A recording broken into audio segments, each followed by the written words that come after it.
Content warning. On this podcast, we discuss sensitive issues, including, but not limited to, swearing, tasteless jokes, situations of a sexual nature, and drug use. This podcast is not intended for children. Hey everyone, Editing Bam here. We're doing something different in our second ad spot this episode. Bugs has been working on networking for the podcast, and we're going to be advertising other independent podcasts there. We advertise for them, they advertise for us, it's that kind of deal. This time it's for the One Nothing podcast.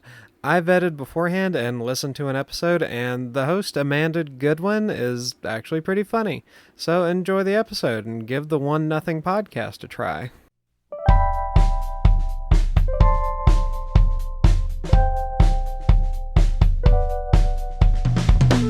Welcome to Bibliowrecks, where we read the worst books the world has to offer.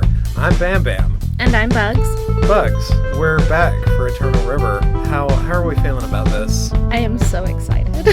I'm so excited. Yeah, last episode, not gonna lie, it was an establishing shot.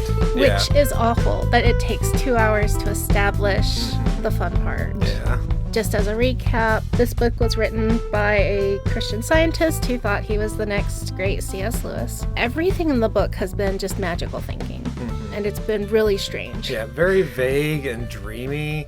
Like, I've had dreams that made way more sense than this. Oh, yeah. And James has not done much to redeem himself. He started out as an angry alcoholic at 18 and has not done much to show himself growing or changing. Still angry and fighting and drinking. Yeah. They have gotten to the port of Josandra, which we thought was going to be like Jerusalem, a monastery, or something.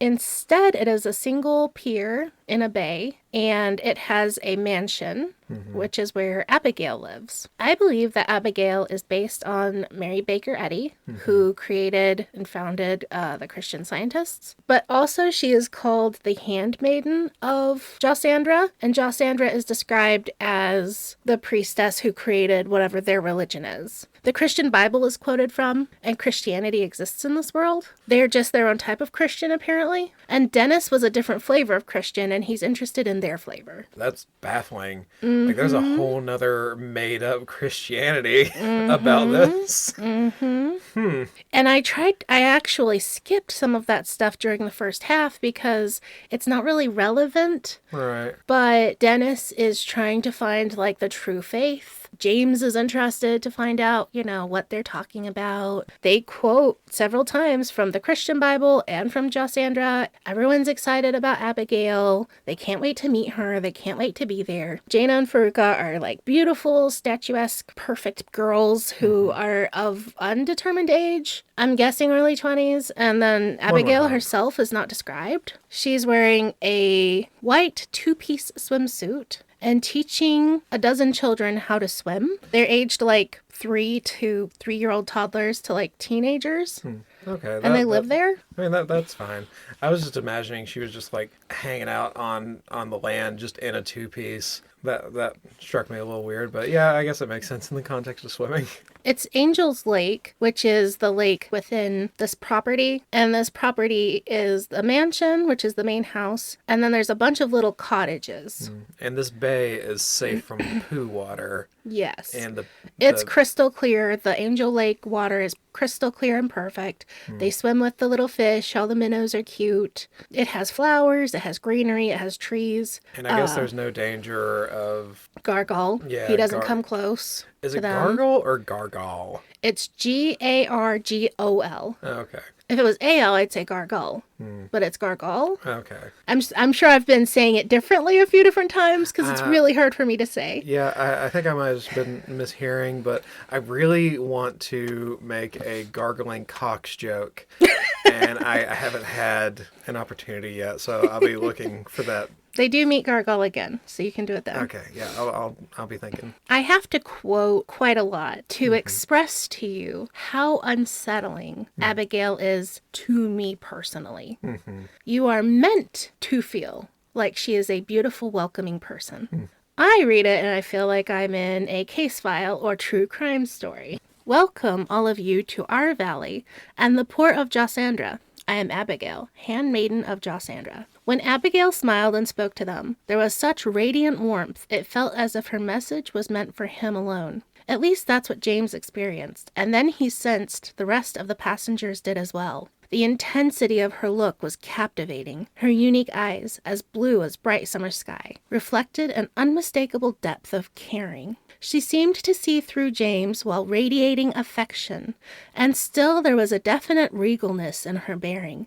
Blonde, shoulder-length curls framed intelligent eyes and classical features. Her lightly tanned face bore no makeup, but this seemed only to enhance her compelling eyes. I'm just going to say, I think this guy's got mommy issues. He feels like she has a particular special interest in him, and he feels special. Every time she talks to him, he feels special. Her attention is just overwhelming, warm sunshine. It feels like love bombing. Yeah. And because James wasn't planning to go to the port of Josandra, I think that's why she gives him special attention and she wants him to stay. Okay. Everyone else intended to be there. They were already part of her cult, group, family, whatever. He had never planned to be there. Yeah, they're already buying what They've she's already selling. bought it. Yep, Yeah. They are invested, and this is where they were going. And in fact, she tries to get Oxford to come on shore, and he will not. She even sends Jaina to try to convince him to come back. And Rachel thinks that Jaina will seduce him in order to get him to come back. Like, they pull out all the stops, and he never leaves his boat and comes on shore. He does this trip over and over. He never comes on shore. He stays there for 3 days, and he stays on his boat. And every time, Abigail tries to convince him and tries to weasel her way into his attention, and he will not come on shore. That feels devious. But yeah, I think that supports the Oxford being like the collegiate stand-in. Which is why you were asking like what he stood out for, and it's like it just feels complicated because of his relationship with Abigail. Right. But it's also difficult to explain until you get to the port and to Abigail's home to explain why he's nope, we don't engage. We do the job and then we keep away, you know? And she's just like, oh, someday I'll convince you to come on shore and partake of our food and sleep in our beds. Yeah. Like, that's what she wants. Yeah, that makes me uncomfortable. I don't like that. Yeah, it made me weirded out. Rusty says, what about the captain? Shouldn't we be going back to the barge tonight? That's where all our clothes and things are. It's your choice later, Abigail said, but first you should dine and sample our hospitality. As Reverend Dennis stated, it has been a long journey for each one of you. You can sample our food and see something of our lake home. I will send Faruka or Jaina to invite the captain once more too. I'm certain he would really like to join you. Perhaps it's his sense of duty, or some fear, that prevents him from joining us at the mansion. He probably thinks the ship should be guarded. I know, James. When she spoke his name, he had a strange feeling that this striking woman already knew him well. There was a sense of unspoken kinship, although why such a thing should be eluded him. Even if Abigail was somewhat baffling on first meeting, she provided a comfortable puzzle, which James felt sure time would ultimately solve. I don't know how else to read this, but it's like... Cult leader? Yeah. Like a charismatic cult leader. Yes. Who giving is you loved special on... attention. Yes. Yeah. Which, I mean, maybe that's what he feels like as a special spiritual person in his life. It's almost like preachers are kind of in the same boat. Like worshipped, and people want to be friends with them. Yeah. It's crazy. Sylvia whispered to Evelyn as they hiked, "That woman is an old-fashioned beauty, like the women of my day. You know, I hate to say this, but she reminds me of myself in courting days. Even the women are in love with her. It's just to show everyone is enamored. Right. But she's giving special attention to James. In, Redwall, with the little mouse, you know, the little animals that fight. Right. You know how they describe all the picnics and feasts and everything? They do that a little bit here. Oh, okay. Is it some... And I'm only going to read it really quickly because it does matter.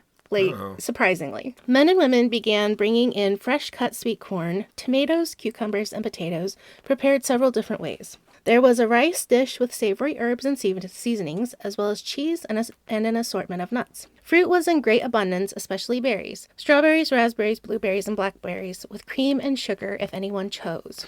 There were pitchers of cold milk, lemonade, and spring water to quench everyone's thirst. What's missing from that meal? Meat? Yes. Yeah, okay. On purpose. Yeah.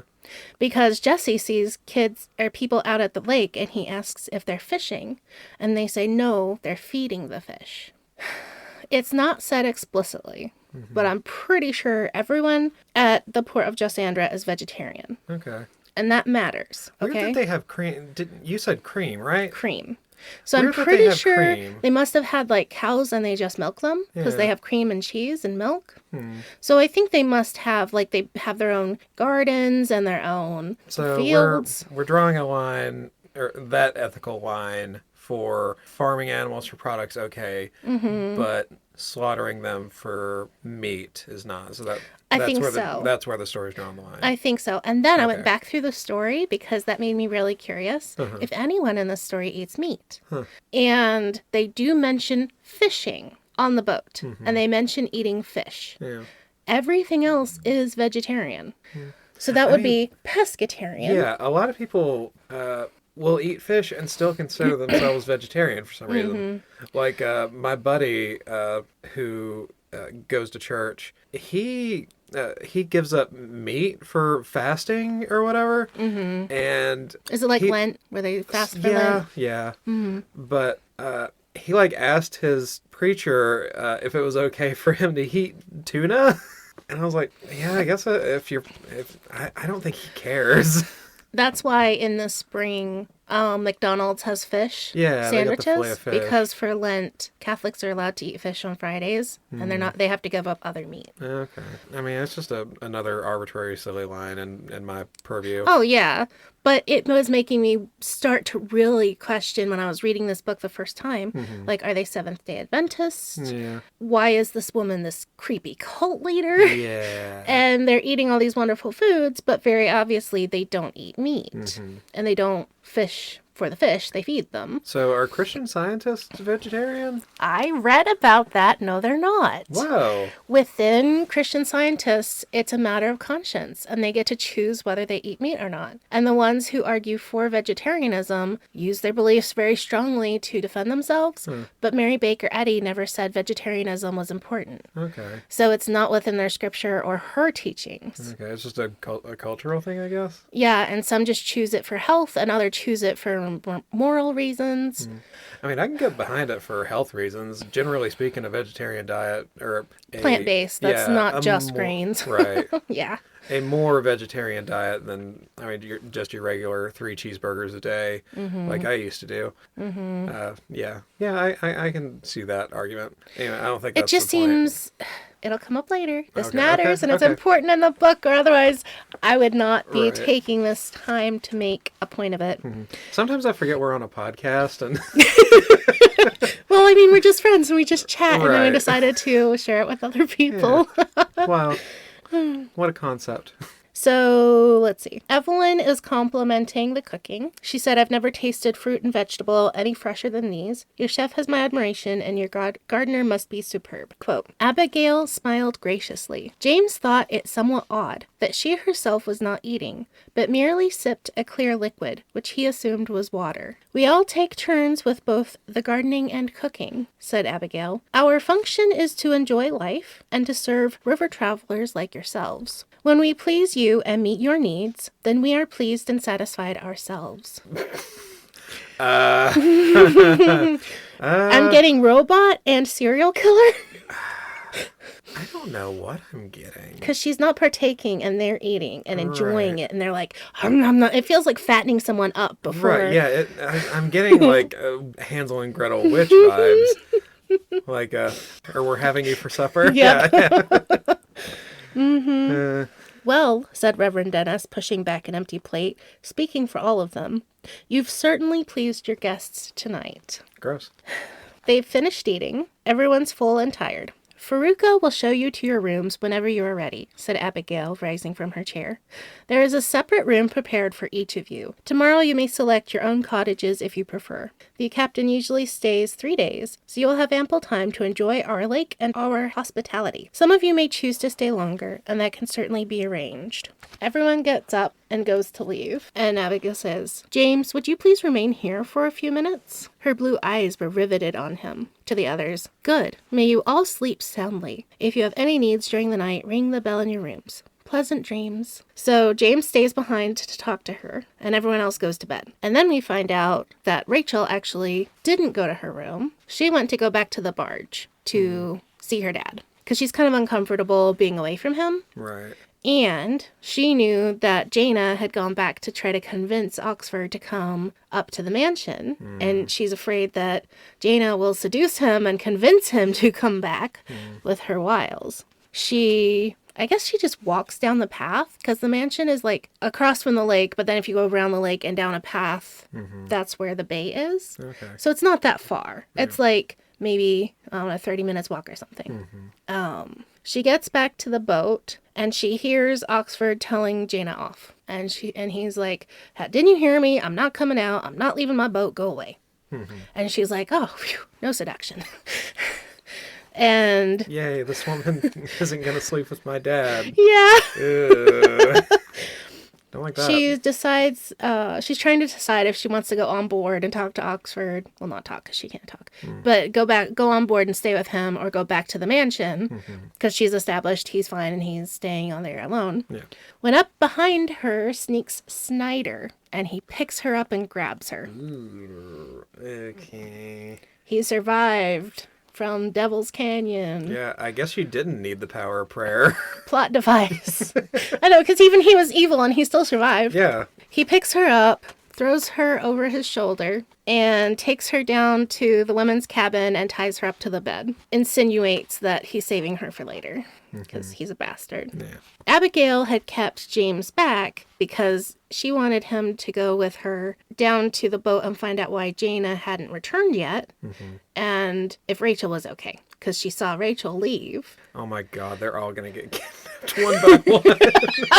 They're all just going to be like, oh, so-and-so I best go check on them. Yoink! Abigail has a sailboat, and they ride it across the lake, and then they walk down the little path. Abigail stays at the lake because she says she has work to do. So only Faruka and James walk down the path to the bay, to the pier. I don't know what kind of work you have at a lake at night. Yeah, I was going to say, like, are you just going to leave it? Are you fucking off somewhere else? Or are you just going to hang out there and touch yourself on the boat? I don't know. What? I guess it's implied that she's praying or doing the mystical mind magic they do to make things go her way. I'm not sure. While they're on the boat, they were philosophizing. Sounds pretentious. Go on. It is. James is saying, like, I don't want to stay. I need to go home. I need to go back to Riverton. I don't feel like I have any direction. I don't feel like I have had any choices. And they're like, well, it's your choice. You've done this to yourself. All of these have been your choices. You've chosen to take this river journey.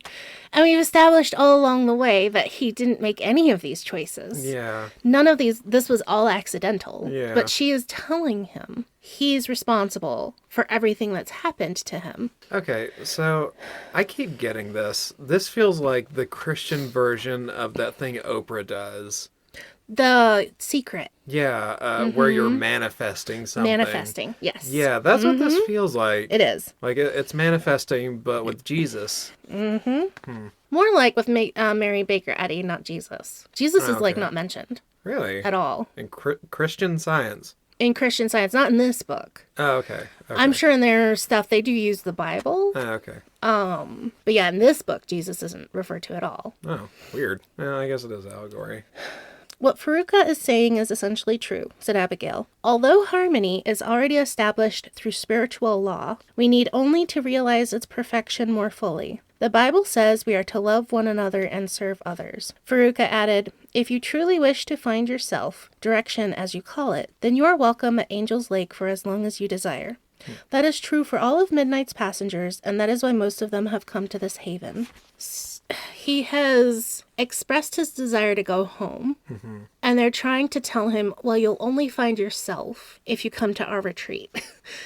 That doesn't... Okay, he's choosing to go home. He wants to make that choice, but he's not allowed to make that choice. He has to go find him. So the choice doesn't matter. He says, what about my real home? I've got to get back there if I can. His tone softened to more closely match the composed voices of the two women. It's been your decision from the beginning, said Abigail.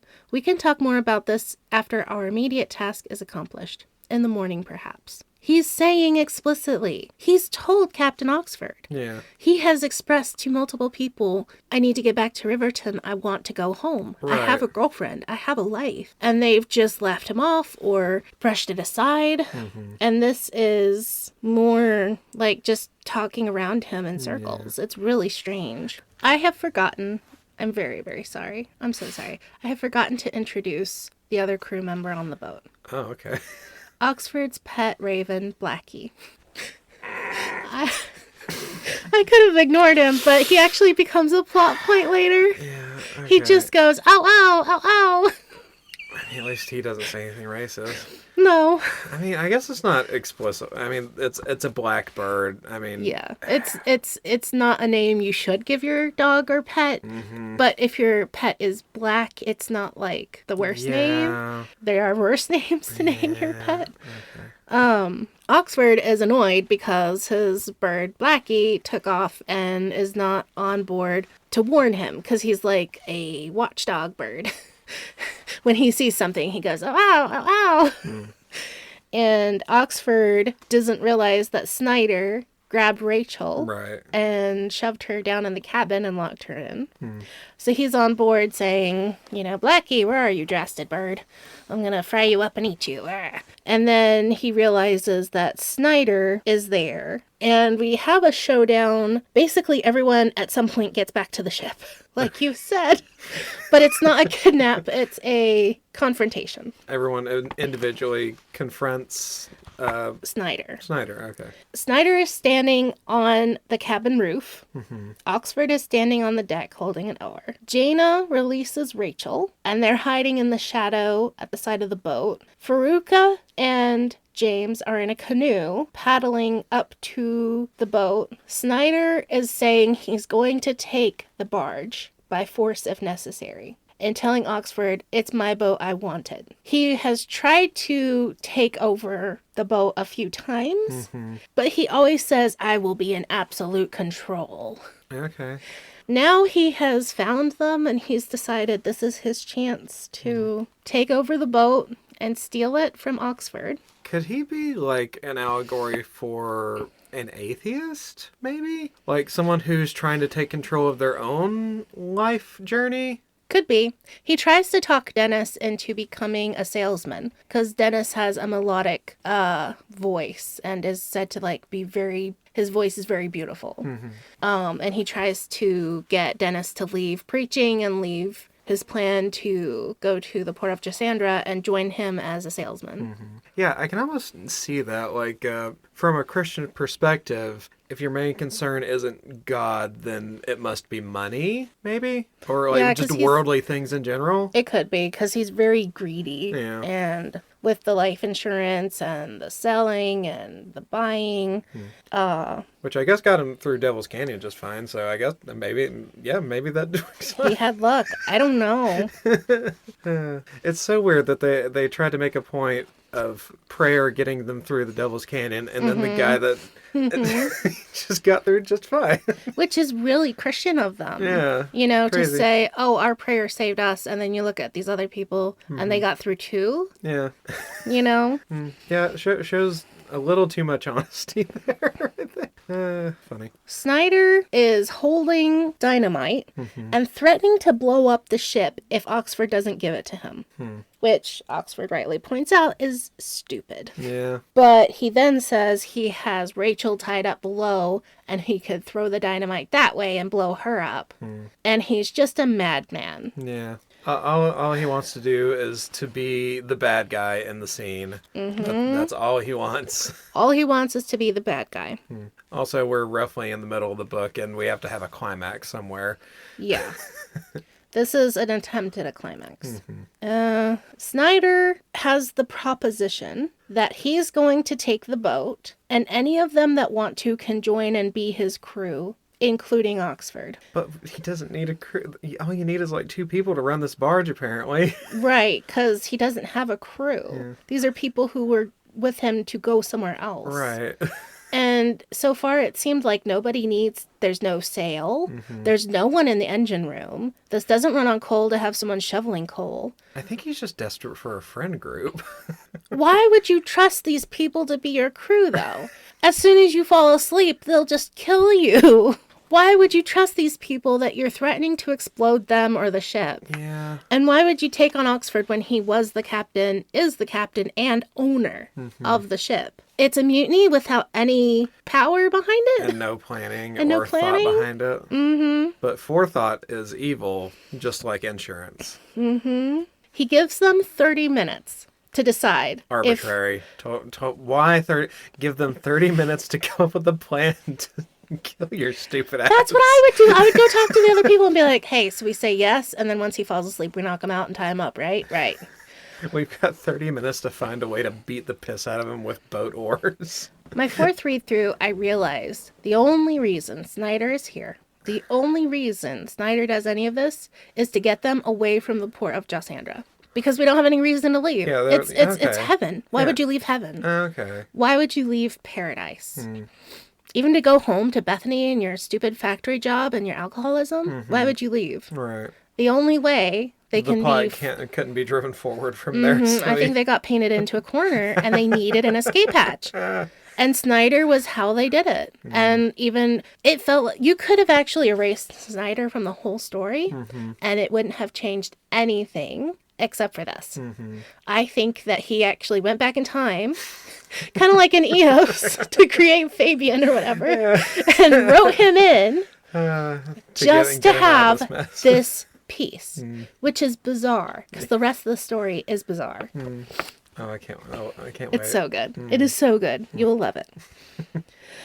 He says, Oxford, you have to decide first. And Oxford is like, fine, you can't take my ship from me. I'll be under you on the ship. And because he goes, Dennis and Rusty and James and Rachel all go too. They say, fine, we'll go with you. You can be the captain, whatever. Oxford was trying to he was actually saying, once we get underway, I'll bash him in his head. That's what he's planning. Yeah. Abigail tells him, anyone who goes aboard Midnight anticipating violent overthrow should be prepared for deadly consequences. Jesus. Abigail is warning them that his murderous thoughts are going to kill him. Okay, so... I ain't exactly sure what she means, said Oxford in his own defense, but the rest of you know I'm a fair man. He glared at Abigail. I don't plan to kill even a thieving crook like Snyder unless I'm forced to. That's not the point, said Abigail. You may not intend to kill, yet your heart has embraced the possibility. You have already taken an irrational stance, which offers mindless passion and opportunity. Can't you say it simple? That's part of what I don't like about you women and your port. Fancy words, nice smiles, and more fancy words. You're a sight worse than Reverend Dennis here, and he makes his living at preaching. Why can't you let people live their lives the way they want to? Because you endanger innocent people, said Abigail. Your daughter and our guests have been brought to the brink of disaster because you have broken laws of life. Pleading ignorance, as someone like Snyder might do, will not change that. Fearful and hate-filled minds invite violent acts that seek to disrupt natural harmony. So is this like the violence begets violence thing? This is the thoughts of violence beget violence. Okay. The fact that he is thinking, I have to get my boat back from Snyder, she's warning him that will cause doom and destruction. And she's right. Of course she is. She's Abigail. Why wouldn't she be She's right? Abigail. She is a goddess who knows all. Snyder is like, all right, what have you decided? Oxford goes on, ba-da-da-da-da-da. And he's like, let's get out of here. I don't want to stay here. Abigail says, we do not have a place prepared for you, Snyder, she said in a clear, patient tone. Her unusual deep blue eyes did not waver under his critical gaze. But if you should wait out tonight on Captain Oxford's barge, leaving your weapons behind in the morning, we would welcome you to come in peace at daylight as our brother. And he rejects them and says, F you. because she has nothing to bargain with. She has no bargaining power, and he has no interest in being at the port. Right. He doesn't want to be part of the cult. He wants the boat. He wants the boat to go and make money and sail up and down the river. And everybody goes with him because they each have their own different reason. Rusty, it's because Oxford is his friend. Dennis, because he feels like his prayers are important to their safety, I think.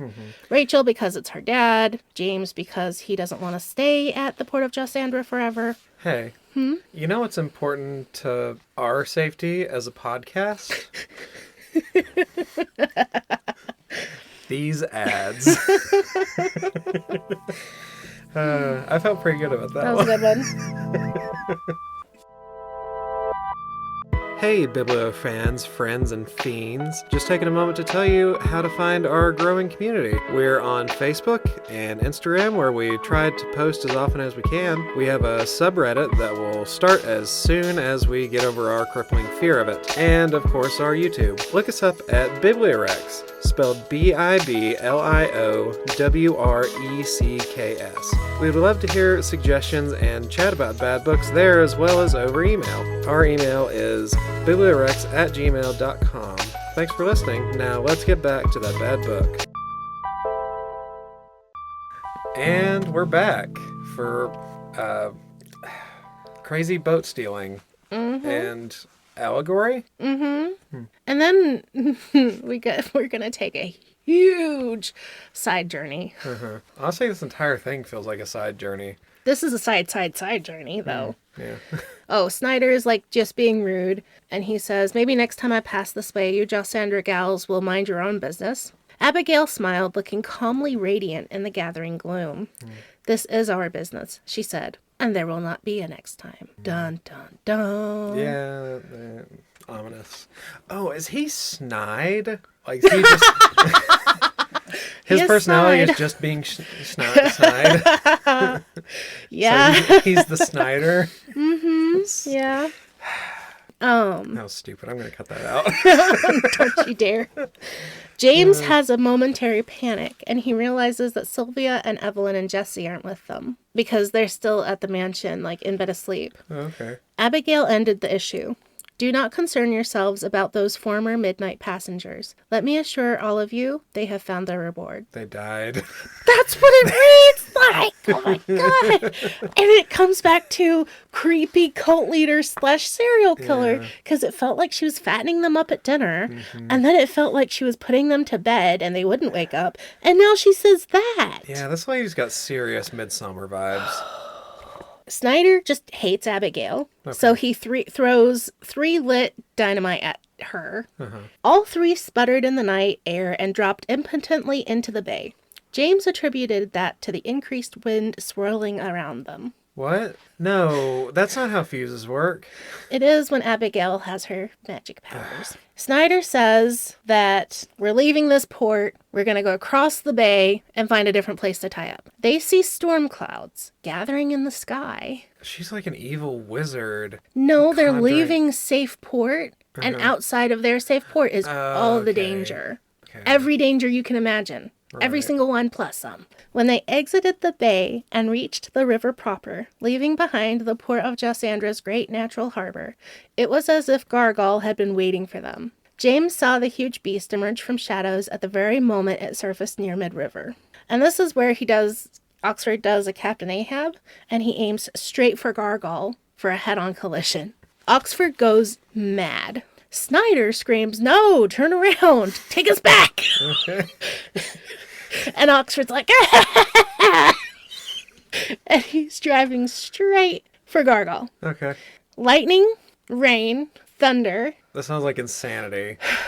Like, I feel like this was written in, like, a fever pitch. Too late, Snyder, yelled Oxford. We're going to have to ride this one out. Better keep your powder dry. Oxford's old familiar laughter pealed defiantly in the semi-darkness. My God, Rusty, yelled Oxford. The damn Gargal keeps getting bigger. It's huge.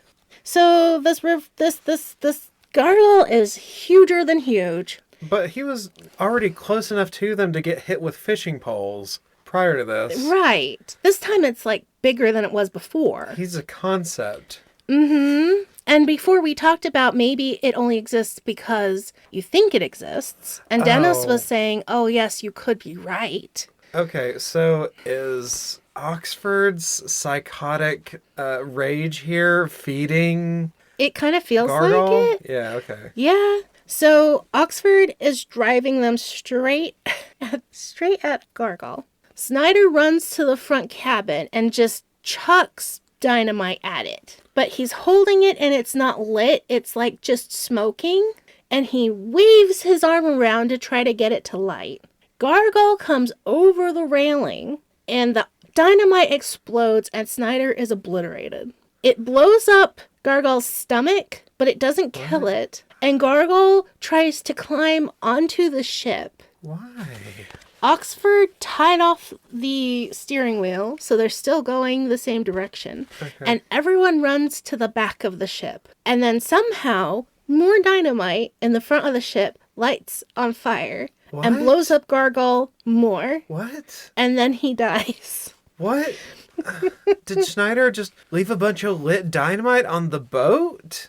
Or is it just lighting spontaneously? What? Seconds, fleeting seconds, before a midnight rammed the savage creature's midsection, Snyder waved the wayward fuse too hard. An errant spark of fire ignited the stick in Snyder's outstretched hand. A sickening crunch of the barge's prow and the accidental explosion were nearly simultaneous. Then the wounded beast forged its way over the disintegrating forward cabin onto an even more violent explosion. In a barge-rending, blinding flash, Snyder and the forward cabin were blown away. Debris scattered on the river and littered the entire deck, while the horrified passengers were sent tumbling and sprawling. Gargle rumbled and shrieked in the night storm, maddened with pain. It towered above all, snorting unholy wrath. It was an ancient, gargantuan reptile in the midst of frail humans. The adults were transformed into mindless children as the monstrosity swung its great webbed foreclaws and methodically crushed what remained of the shattered wheelhouse and forward area. The beast seemed to calculate. It struggled towards the cargo of human flesh that survived, yet an enormous lower girth prevented it from getting a solid position above midnight. Then tiny tongues of flame found more explosives that Snyder had evidently held in reserve below deck, while Gargle inched its way forward toward the survivors and extended its sinuous body through molten wreckage in swollen anger. A deep explosion belched flame on all sides of the gruesome attacker. I know you were reading for a while there, but I got almost nothing out of that. It's so overwritten and it's so confusing. Yeah, like after like the third exploding thing, I just stopped listening because it stopped seeming to matter. And just before this is the first time that we hear the term flesh eater. James turned to see Snyder heaving another stick. He was far off target, and that monstrous flesh eater of the river was not deterred in the slightest. So this is the first part on page 144, where the term flesh eater becomes derogative, a thing, and it matters later. So, and I guess it's because Gargle ate Oxford's wife. It ate a human. Yeah. And it also ate like a cow that was on his ship at some point. Like it's mentioned that Gargle ate his wife, ate a cow, has like gone after him multiple times. Like this is his It's on record nemesis. that he likes meat. He likes to eat flesh things. Okay. And now he's dead. He is sort of on top of the boat, wrenching back and forth, dies. I mean, at least this time it seems like some tension was actually generated. Yeah. Unlike the other 3 times that... this time something actually happens and has a result. Right. James takes the fire axe and actually chops off its head to make sure it's really dead. How big is this thing? Because it seemed like The ship is 25 feet wide, and this thing crushed the forward cabin. Yeah. It's huge. So it would take like, who knows fucking how long. I don't think you could just like with a single whack and swing cut this thing's head off. Like that sounds like a 30-40 minute job that I don't. Okay. Whatever. 2 blows and it cut its head off. But yeah, it seemed like it's huge. Rusty is hurt. Dennis is underneath a boat that got rolled over. People are injured. No one's dead. Except Schneider. And then they hear the noise. The Great Falls.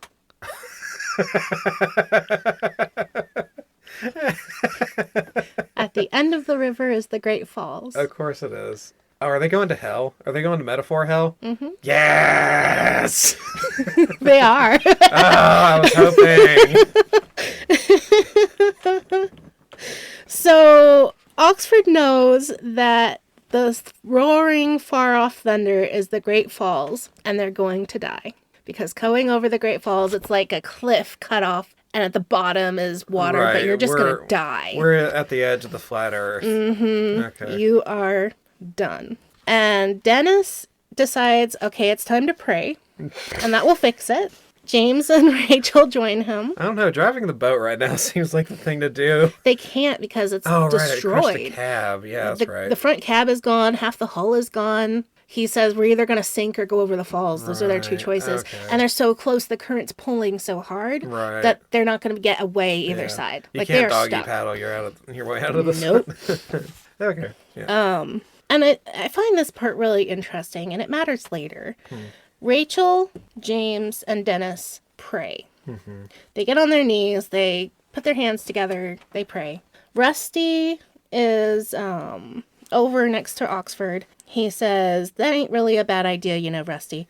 Rachel's got more sense than me. She takes after her good-hearted ma. Well, at least Midnight finally got her ma's killer. If praying is such a good idea, Oxy, then why aren't you doing what they're doing? I don't see you down on your knees. Hell, man, it's kind of late for the likes of me to try changing my ways all at once. Oxford is still refusing faith and prayer, and he's like, oh yeah, what they're doing makes sense, but I'm not going to do it. That doesn't... Which is why you keep bringing up, like, what does he represent? And it's just like, in some of these ways, yes, it feels very much like he's the world, or he's the worldly boss, or he's worldly education. Right. I think, yeah, I feel like it seems so bizarre to us because I think between both of us, we have like a fairly healthy perspective. I loved your needed hand gestures to show me perspective. I couldn't think of the word perspective. We have a fairly healthy perspective on education, and that's why it seems so weird to us. But I think in this kind of circle, educational systems seem just baffling to someone like this, maybe. I don't know. I did read a few blog articles about people having to manage how to deal with being a science teacher and working in a public school and also being a Christian Scientist. Yeah. And they said you just have to follow the book and know that you don't believe it. And that's how I experienced college when I was a young earth creationist. Right. Is I just did the work and I just didn't absorb any of it. Right. Like water off a duck's back. Yeah, that was kind of how it was told to me when I was a kid. Like my dad said, you can learn all this stuff, but at the end of the day, as long as you know it isn't real. So, yeah. So that's how it very much feels. Like they're trying to show that... It's been so long conflict. since I thought like that. It's hard for me to slip back into it. And remember what it was like. Yeah. Oxford says, it's mostly a case of luck, whether it's good or bad. Can't, you feeling lucky, Oxy? Rusty asked in a weak voice. Can't really say yet. Ask me when we hit the edge of Great Falls. Better yet, ask me again when we hit the bottom of the gorge. The foul creature that lay dead before them once took Oxford's wife to her death. The beast's head testified to all that even worldly cunning and power could quickly be destroyed. And I don't understand that, because this is just a mythical beast who's out to get Oxford, I guess. Yeah. And it hasn't been, to this point, proven to me that Gargal was worldly cunning or power. He was more just wild animal and... Well, I feel like he just represents Satan. Like, go the boring route, it represents Satan. Because Satan is always after sinners. True. Even though he would agree with Oh, and them. that's like the weakness. That's like the giving a devil a handhold thing. Yeah. Or a foothold or whatever they call it. Yeah. That's a good point. And, no matter how much power Satan is given in Christian mythology, because it's really inconsistent, it supposedly it takes nothing to kill Satan, I guess. Right. In some stories, all you have to do is say Jesus' name, and in other ones, he's like impossible to get rid of. Yeah. And in this story is very similar. They could chase him away with fishing poles, but to kill it, they needed to blow up a ship underneath it. Yeah. The enemy is infinitely powerful, but incredibly stupid. And defeatable. Wasn't that something, Oxy? Said Rusty as he broke the silence. I mean the way Snyder blew himself up. I wonder what killed old Gargal. The way you plowed midnight into his guts, or those explosives that tore everything apart. One thing's sure, Snyder blasted himself into nothing but bits and pieces. Stop your babbling, Rusty. You're just making folks nervous. But I guess you could say Gargal killed itself, if you want my opinion. Why do you say that, Oxy? Because the damn thing came right at us. He sure didn't have to aim right at midnight. Ah, hell, who cares now? But it sure was something to see. I don't get that at all. I don't know what the fuck that means. I don't know. Worldly ambition, I guess. Well, because up till now, they haven't been a real threat against Gargal. Aside from swatting at him with a fishing pole. Yeah. I don't know. That's why I was wondering about the Captain Ahab and defeating each other at the same time kind of thing, except Oxford doesn't die and doesn't go down with the ship. Right. I don't know. Maybe that's getting back into like Oxford was feeding violent energy into Gargle, Which is what Abigail had been saying. So Gargle felt like he had to like reflect it. Like I think Gargle was just kind of going with the vibes. It felt right in the moment, maybe. Maybe. I don't know. This wasn't very well thought out. I just don't know. And this is like this huge climax, and then we're left afterward being like, I know this is supposed to mean something. Yeah. If I dug deep enough into maybe Christian Scientist beliefs, maybe I could find what this means, and this is impactful to someone. Like Aslan's death, you know? If you're not a Christian, that wouldn't make sense. Aside from the old magic, what's briefly explained in the book or the movie. You know? Yeah. It feels like maybe there's something here I'm missing, but it shouldn't be that convoluted in just a book that says it's a fantasy story for everyone. Yeah, it really feels like a fantasy story for no one. Or for people of his specific beliefs, and that's it. Or maybe he thought this might be a recruiting tool or something? Could be. He wrote 3 novels. Oh, God. I'll have to tell you about one of them in a little bit. Oh, no. Rusty's thinking about swimming for the shore, and Oxford says, don't be a fool. Anyone would drown before getting to the shore in a current this strong. Or get swept over the Great Falls with no protection. But I'll drown anyway, won't I? You're darned right, said Oxford with a grin. But there's a right way and a wrong way to go about drowning.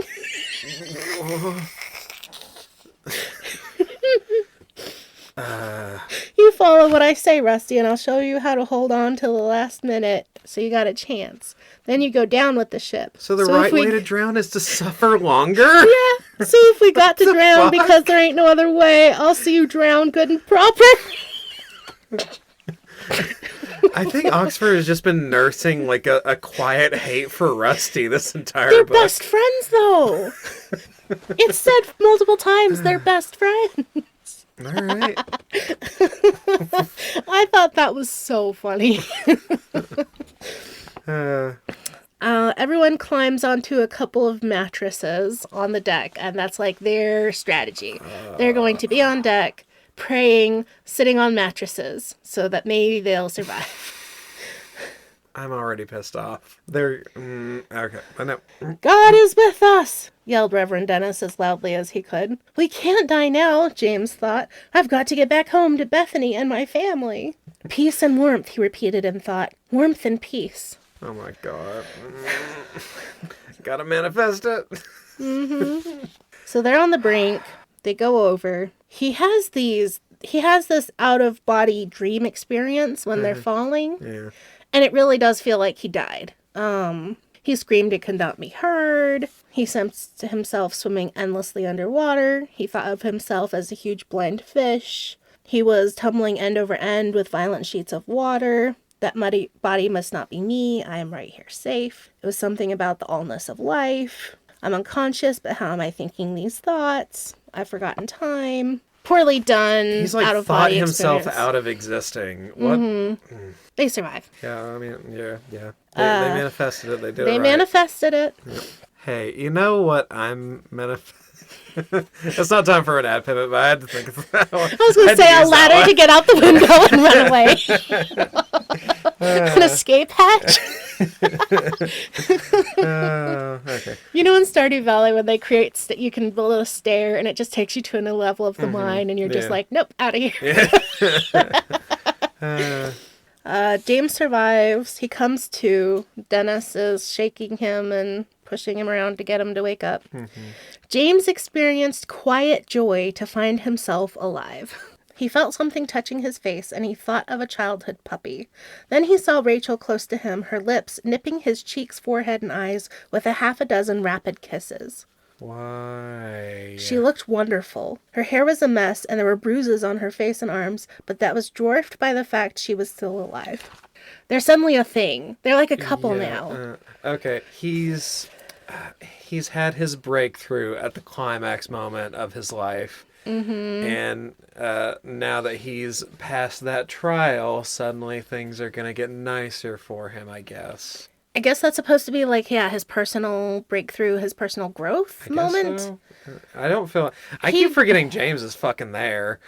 Right. Everything's from his perspective, but he just doesn't... do anything. He just doesn't do much. He's there to just carry the camera for us to watch what's happening. Yeah. They look over at the falls, and they're kind of far away from the falls. There's no sign of Gargle. The body just vanished. Right. And most of the boat's gone. There's just a little bit of driftwood. But his fishing boat is perfect and with them. Okay. So he still has his fishing boat. Rusty is dying, and he didn't pray, remember? Oxford is alive, but he wanders off into a cave. It's like, I'm not going to hang out with my buddy. He's dying. That bums me out. Yes, he literally... You're not manifesting joy right now, Rusty. And this is a new world. It's another one? This is a new world, yes. Oh, completely new world.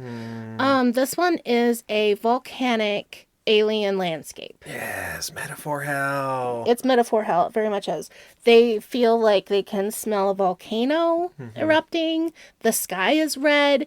It's bare rock. There's caves in the mountain. The river water turns like red at the bottom of the falls, and it looks like muddy and red. Okay. There's hardly any greenery even on the other side of the river. This is a new landscape, a new world. Okay.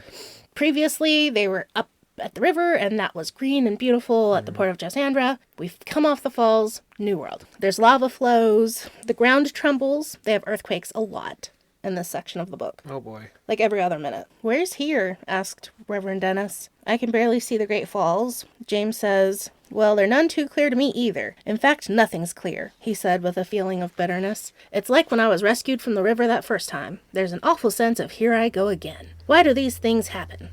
He's just like being a petulant child, and we feel at that same stage like, have you ever been in a dream that shifted to another dream? Yeah. That is what this feels like. Like, he shifted from one dream to another, and he's having dream deja vu. Oh, why me?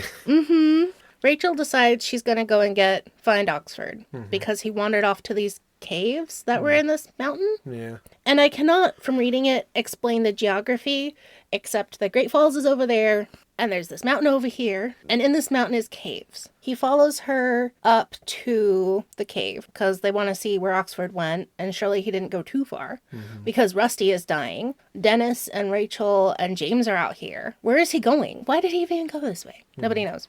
I think it's because he didn't pray. He wandered off. He banged his head. He wandered off. "Rachel, before we go any further, let me yell and see if your dad can hear me." That was what James said. Right. "Maybe if we both yelled together," said Rachel with a shy smile. "Oxy would be more apt to hear us." Is this the first time she's spoken? Yes. Okay. "My God, Rachel, you're talking." James felt like an idiot, realizing his mouth was hanging open in disbelief. "Of course I am. It's about time, don't you think?" She giggled at his bewilderment. Bro, we just went to metaphor hell and your dad is missing. What the fuck are you doing?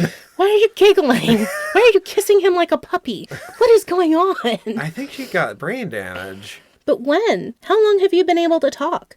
"I'm not sure exactly," she said with a laugh. "I think when Gargal died, something happened to my thinking. And when we went over Great Falls, I heard myself screaming out names over and over. Didn't you hear me? Anyway, when I came to on the rocky shore, I was pretty certain I could speak." But then why didn't you? I don't know. I was kind of scared. When Oxy went off, I waited for him to return. I wanted him to be the first one to hear me speak. Then just now, I was looking at the river, almost afraid of seeing Gargle rise up again. But my heart sings, telling me he never will again. He's dead, dead, dead! She paused and smiled at James. When you said, let me yell, I thought, why not yell together? And then I just started talking to you. I guess you're special too, and so you are the first to hear me instead of my dad. Okay?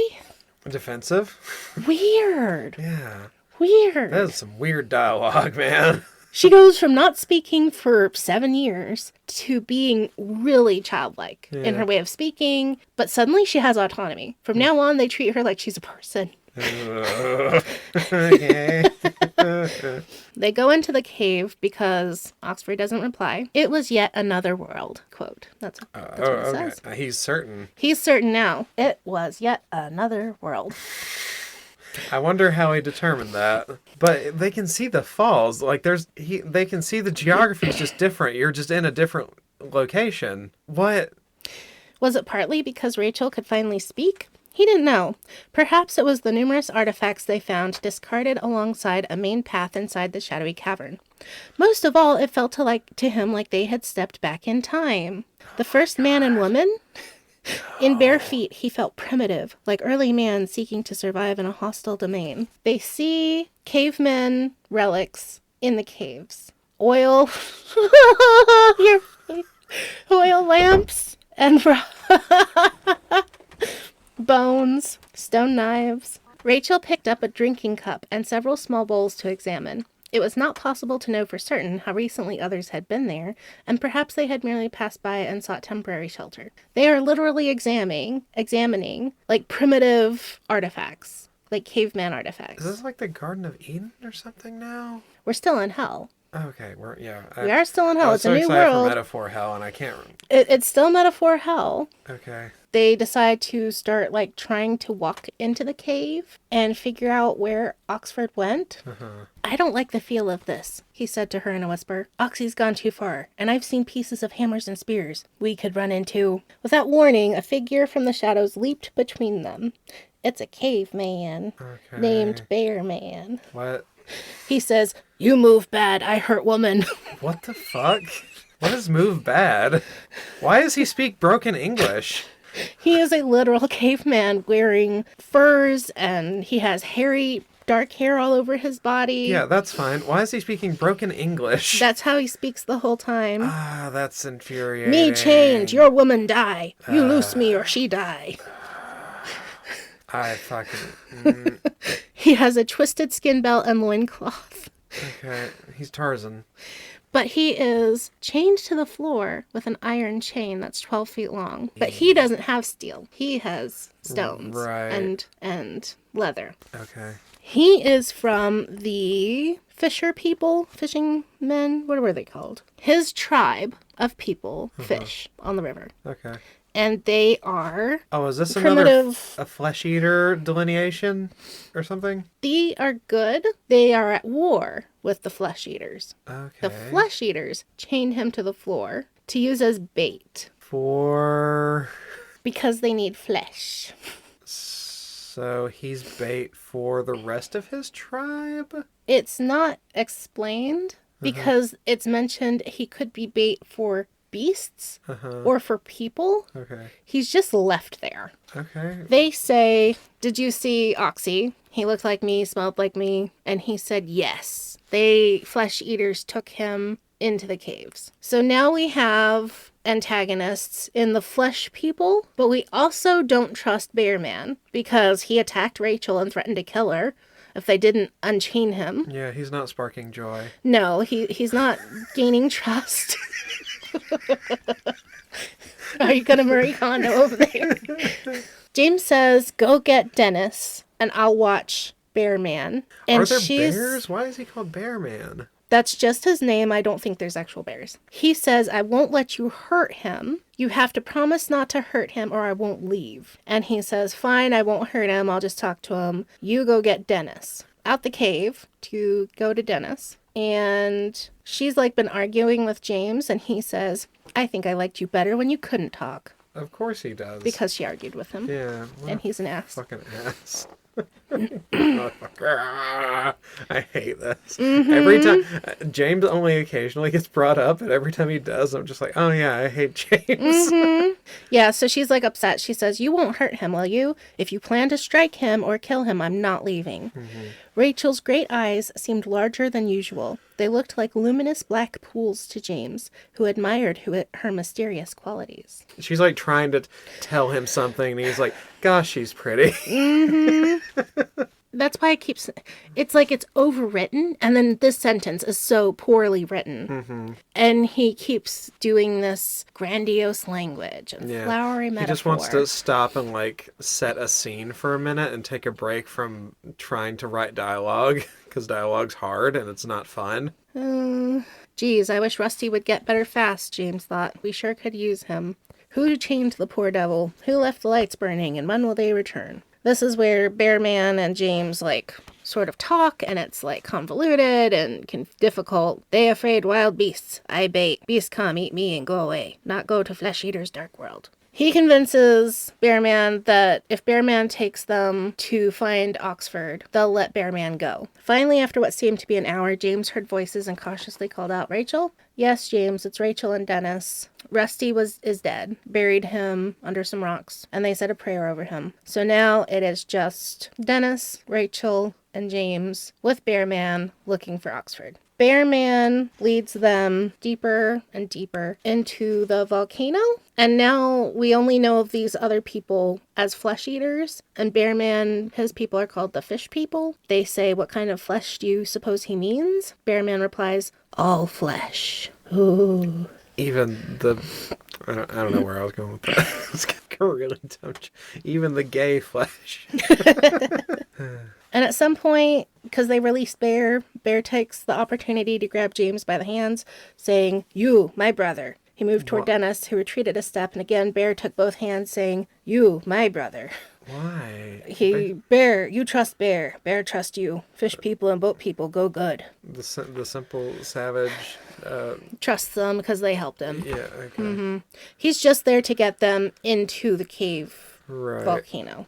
They have to take a break. They sleep a bit. James is upset because it's taken them so long. And he says, no, it's not that much further. So he takes James. James sees stuff and comes back and tells them. This is where reading just what I wrote is going to be a little bit more sensible. Because it's stretched out over several pages describing where they are.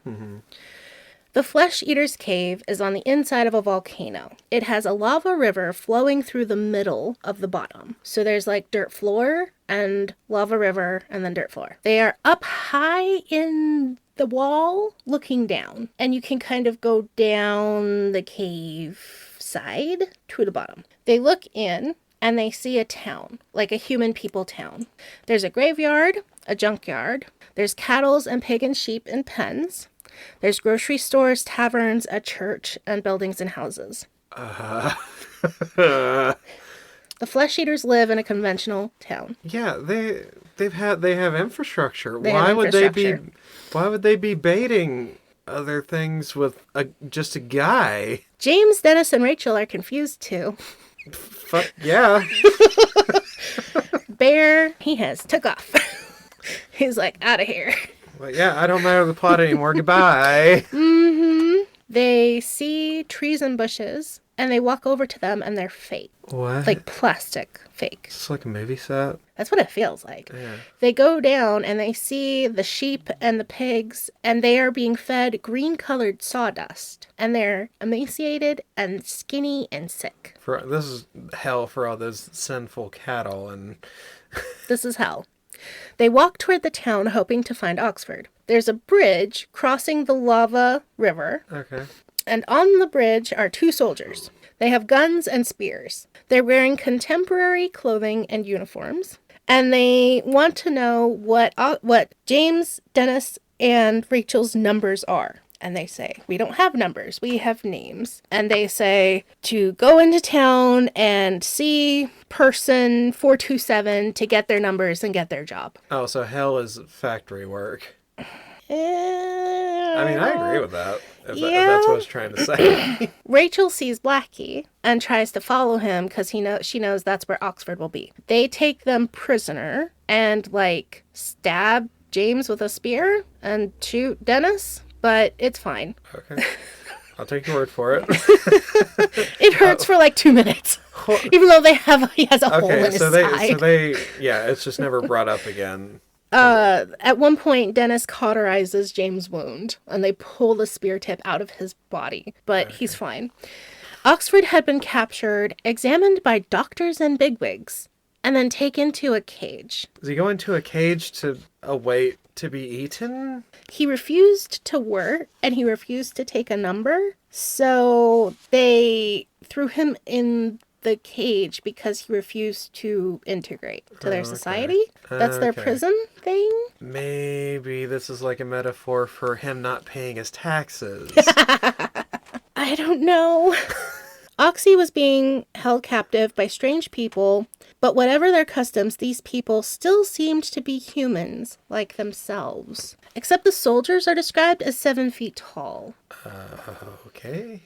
He could hear other prisoners muttering down the line from nearby cells, some in alien languages, and Oxy was curious about them.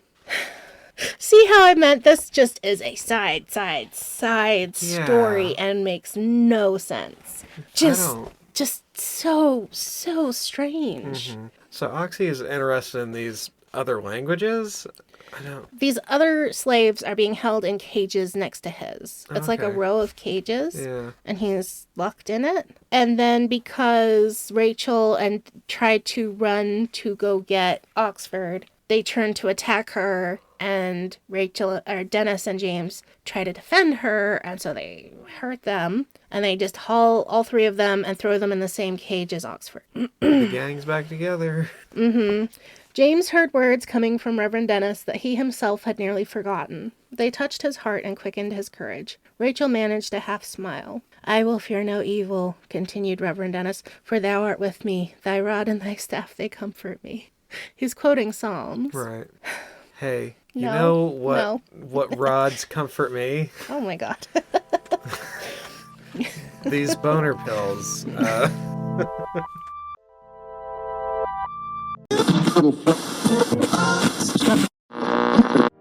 Are you struggling with a lack of access to captivating entertainment and media? Are you faced with constant judgment and ridicule from friends and family for your inability to respond appropriately to sensitive situations? If this sounds like you might be suffering from being emotionally dead inside. But it's not too late to make a change. One Nothing Podcast is a newly available treatment for being dead inside.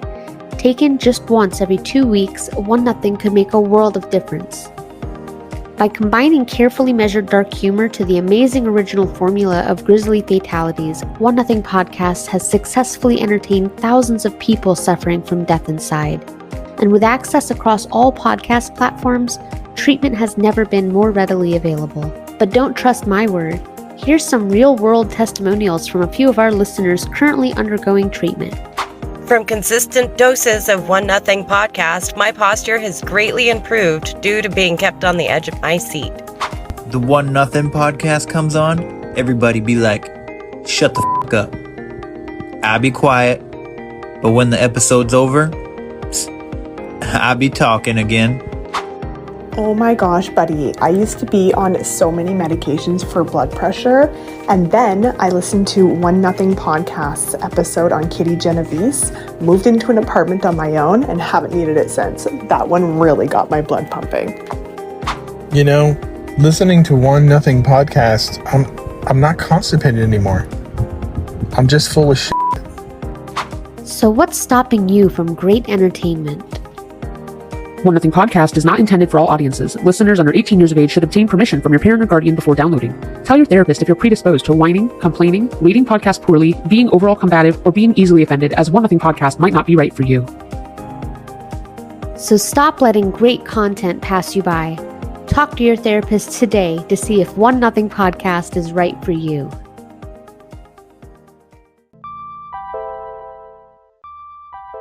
Hey, we don't have to tell you not to listen to podcasts for medical advice, don't we? Okay. Okay, back to the podcast. Hi, hi, hi! Welcome aboard! Is what Blackie says. Oh no. Is that my welcome good? That's a hell of a welcome back. I want to leave now. We're so close. Oh my god, we're so close. Let's skip this. So rods and staffs, be comforting. Like I had said, there have been earthquakes every other minute this whole time. Yeah, I just didn't I meant to ask bother about that. to stop and explain. There have been earthquakes and the ground shaking every other minute this whole time. Right. And it seems to be because they're in a volcano. It's sort of erupting, kind of, but the lava's just a river. It's also hot, steamy. It really is hell. They get locked up with Oxford, and he doesn't know if he's been awake or asleep. He's confused. Me too. I think this book is asleep. He says, them people came across the bridge from their town, all dressed up fancy, and then they grabbed 2 men and 2 women out of their cages farther down. They was fighting with them. I think maybe I was dreaming, but there's no way I could really tell. That's what scares me. They got the man fighting the man, you see, not against the town folks, and the woman fighting with the other woman till there was killing. The winners got stuck back in their cages. They actually let people murder each other? Asked Reverend Dennis, his voice almost inaudible. That ain't the half of it, and that's why I think dreaming done it to me. Oxford shuddered. What is it, Pa? If it was a nightmare, it's better to say it right out to us and then try to forget about it. Yeah, maybe. They took these here long knives and carved up them losers like dead meat. And they brought over sheep and pigs, and they got everything there butchered up bloody. Half drunk or all drunk, I think they was, and half naked. It was the worst dream I ever seen. I keep hoping to hell it was just a bad nightmare, because I'd rather go over the Great Falls in a canoe than be part of this, whatever it is. Flesh eaters, said Reverend Dennis. I had an odd, creepy feeling in my bones when Bear Man said those words to us. I mean, cannibal would have been a better word. They're equating Cannibalism eating to just eating meat in general. Yeah, they're equating cattle, pigs, and sheep with the humans and putting them in the exact same category. That these people do not differentiate between human, cattle, pig, or sheep. And that makes them flesh eaters. And Gargal was called a flesh eater. Right toward the end, I guess after they left the port of Jasandra. Right. And that's why I kept saying, like, that's important. And the vegetarianism at the port of Jasandra was important. Right. And then going back through, only fish is mentioned as being eaten by the crew on the boat. But it is mentioned that James remembers his grandpa having a farm and raising animals and raising cattle. Yeah. So in his world, it's not a big deal. But in this world, it matters.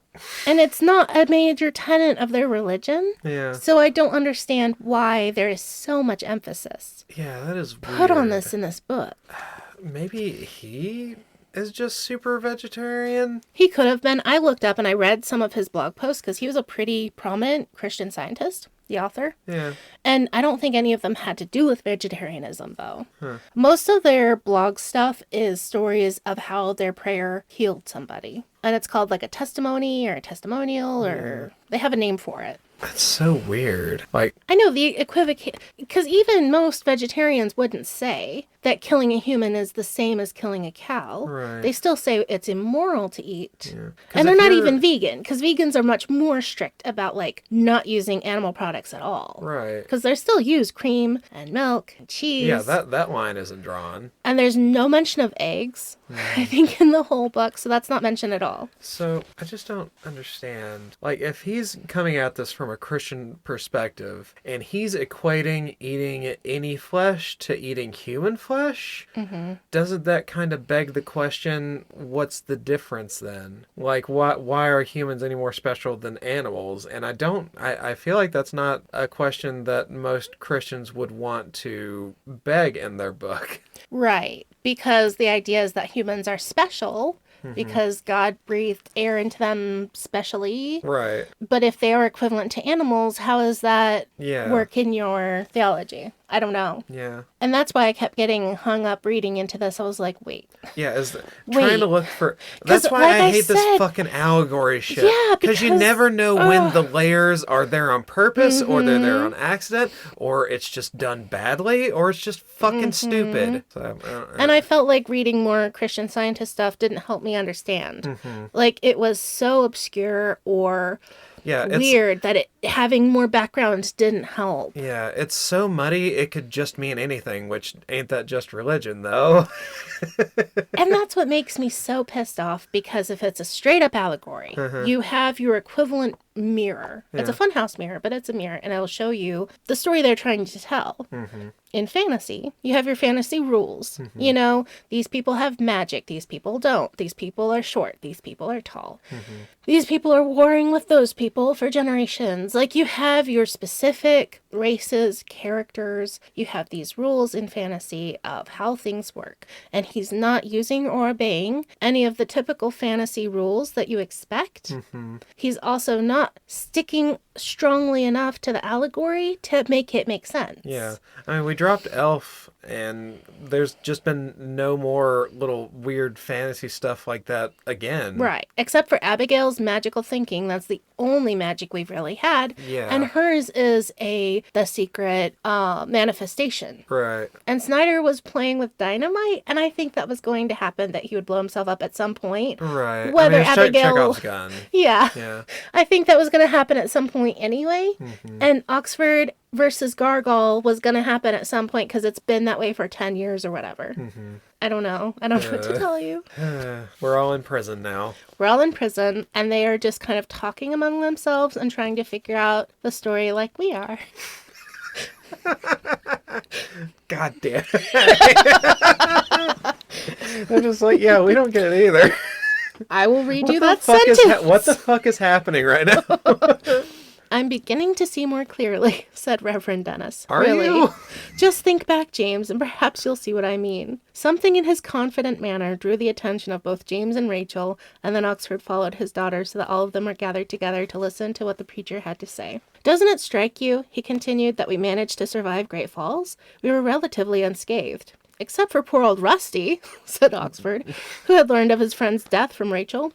That I don't pretend to understand or be able to explain, said Reverend Dennis. It fucking works until it doesn't. But midnight was in complete ruin, right, Oxford? There was nothing left intact except for your fishing boat, right, James? Now what does that suggest? That the four of us was damned lucky? Said Oxford. Perhaps, said an undaunted Reverend Dennis, but something else came to me tonight. I can't explain it as precisely as I'd like to, except to say the definite feeling exists that we are being watched over or protected. Don't you feel it? James? Rachel? I believe in God, if that's what you mean, said Rachel. I was very angry for a long time because of what happened to my mom, but I never stopped believing in God. It's more than mere belief that I'm talking about, said Reverend Dennis, with an understanding softness in his voice. All my life, I've searched for something deeper than blind belief. What about you, James? Have you felt anything special? James shrugged. Ever since Riverton, I felt more like what Oxy was saying earlier about dreams. It still doesn't seem like all these things could have happened or can still be happening. And since we went over Great Falls, it's gotten even more weird. Really strange and bizarre. The quaking goes on, and then we've got these animals who only look like people. It seems to me God wouldn't be here in a place like this. Whoa. Fucking nope. Don't look back in that book. Stop that. These animals that just look like people? That's a quote from What James. the fuck? We've got these animals who only look like people. Whoa, big tone shift. Yeah. What the fuck? Because they were described as humans like us, only 7 feet tall. Yeah. And now James is saying they're not even human. Whoa. Would you like a spoiler? Oh, God. Are they black? They get genocided. Oh, of course they fucking do. They're not black, but they do get genocided. Okay. By Abigail. Yeah, I should have known. Like, as soon... it's the guy... It's the motherfucking treason all over again. Yes. As soon as you start talking about dehumanizing these beings or something like that, I should have known there was a motherfucking genocide about to happen. God damn it. This is what I've been waiting for. This is why I read this book 5 times. I just re-listened to that episode this morning. I just got done being pissed off about it again. Okay. Dennis's answer to everything is we should pray. He said, I just had the most remarkable feeling, maybe a prayer in sight. that none of this is real. So if it isn't real, it can't harm us, right? He got fucking stabbed. James got stabbed and he got shot. Yeah. He has like a big sharp red line across his chest. Yeah. Like they have been hurt. Rusty got killed. They're trying to talk themselves out of their wounds. This is fucking unbelievable. Mm-hmm. This is crazy. It's delusion. Mm-hmm. I don't... But them savages is coming again, just like they done before. I can see them starting to gather at the bridge, said Oxy, his voice shaking. Oh my god. Mm-hmm. Then look away, said Reverend Dennis. Turn away from evil, Oxy. Once a child has been burned, doesn't it turn away from fire? I'm sorry. I had my head in my hands. What? I don't know. I legitimately need one more time. that line. Then look away, said Reverend Dennis. Turn away from evil, Oxford. Once a child has been burned, doesn't it turn away from fire? Okay. My brain tricked me into thinking that was something. They heard the flesh eaters chanting. James pulled Rachel to her feet, and they strained to see what was happening. The distant words, chanted in rhythmic unison, were undecipherable, reverberating like tribal drums. These tribal non-humans and their savage way. Oh, god damn it. Ah! And then a small cheer went up from the prisoners when the torches of the advancing townspeople were dropped and abandoned in obvious panic. Small chunks of debris fell from above. Some were afire. James saw one guard running in acute anguish, his uniform burning. "It's raining hot ash!" he screamed. You live in a volcano! What? Motherfucker! This is a new thing, apparently. Yeah, we've never had raining ash in this volcano. Maybe it's finally going to take this damned gate out of the stone, yelled Oxy. Keep us in them prayers, Reverend. Dennis is praying, and they are all pushing on the side of the cage, while together they watched molten lava shooting skyward. It's like the volcano is erupting now? Yeah, but they're in the volcano. They're in the volcano. So it's erupting. They're watching it erupt from the inside. What? It gets worse. I'm so confused. I think he forgot they were in the volcano. No, he doesn't. What? I promise he doesn't. How are they watching it erupt inside of it? Does he not know how volcanoes He doesn't know work? how volcanoes work. Okay. Just like drinking brandy after beer, he doesn't know how rocks work. Yeah, I don't know why I'm expecting better. It happened. A huge rock, one of a series from above, bounced wildly into the metal cage that heretofore had barred them from freedom. It split the barrier with a grinding crash and came to a stop just inside the gate's entranceway. Way too many words to say. A rock smashed the cage. Yeah, and we could get out now. Yep. Stay back, said James. The entire top of the mountain may be shaking loose. The heat's getting bad. We've got to get out of here. You're in a volcano. It should have been too goddamn hot the whole fucking time. Mm-hmm. We can't just wait. The rocks are falling. Oxford runs off to go see what's happening. I don't know why. He sometimes, said Reverend Dennis, it takes more courage to wait. Let's pray Oxy's courage comes from God and not from fear. Courage cannot come from fear. That's the opposite. Yeah. You're facing fear. You have courage. Anyway. It's like they found the cheat codes to the game and now they're just using it on everything. Mm-hmm. Is what it feels God like. mode. Yeah. Mm-hmm. They leave the cell. They go to find Oxford. He got hit by a rock and he's senseless now. So they have to drag him and stuff. But they hear a calling and it's Blackie. The bold bird hopped onto a nearby boulder. He flapped his wings, cawing loudly. He sees Blackie's ankle and says, "Come here, what's that on your leg?" At first he thought it was a bandage, but it turned out to be a tiny white case attached to Blackie's right leg. Did Abigail send a message? With shaking fingers, James carefully extracted a bit of paper that had been folded several times. "Stay put. Help on the way. Abigail." Okay. Signed by Abigail. James darted back a short distance to the semi-blocked cage, quickly informed Dennis and Rachel, then set off with Blackie in search of the wayward Oxy. As he ran in the direction he thought Oxy had taken, James sighed to himself, "At least now we have hope." This... This part is quite similar to the fight with Gargal of I cannot mentally visualize what's happening and it Right. doesn't make sense. Yeah. And I'm not going to read the next chapter to you, Okay. Thanks. but it Yes, I seems to appreciate that. be, and I'll spoiler, Abigail, Jaina, and Faruka had found dynamite that Snyder had squirreled away somewhere. And they use it to blow up the volcano, and that's what's causing the eruption. It also causes the river to come into the volcano, The water river or the lava river? the water river, and it mixes with the lava and causes steam. Okay. The water rises above the lava and creates a lake, and Abigail sails into the volcano and rescues them. Well, where's the water coming? What? Was the volcano like an island at the... What? It's underneath. They went underneath cliffs. What? They went inside a mountain. They like They went dug down. into... They went down into Under the a volcano. and exploded it in the That's why I'm magma? like, I cannot understand the geography. What the fuck is happening? I don't know. I've read this so many times. I've tried so hard to understand because it is very explicitly said it's a volcano. Yeah. There's a little tiny round hole at the top because they're down in the bottom of a Right. volcano. I don't There think he are knew earthquakes. how volcanoes worked. It's erupting. There's a lava flow. He is using all the language to say they're inside of a volcano. Yeah. But now Abigail blew up something somewhere and it's allowing water from, I guess, the Great Falls or something to come in. But I don't think it's even on that side of the river because they were far away from the falls. And they went into this other wall of caves. I don't know. Dennis is still preaching. He's smiling. He's praying. He is so happy because he knows everything's going to be fine. Good They are for him. literally dying of steam inhalation. Yeah. They are getting smoked out. They're- They're both sitting there like, Dennis, you are fucking insane. We're dying. Their skin should be getting like They should rendered be off. They should be like boiling Yeah, in they their need- bodies. They should be looking like Cronenberg monsters right now. Yes. Because he's saying if the water keeps coming up here, we're going to get boiled alive. This is hot water. Yeah. This water is not magically cooling all of the lava for us to swim away. Everyone's recognizing this is awful.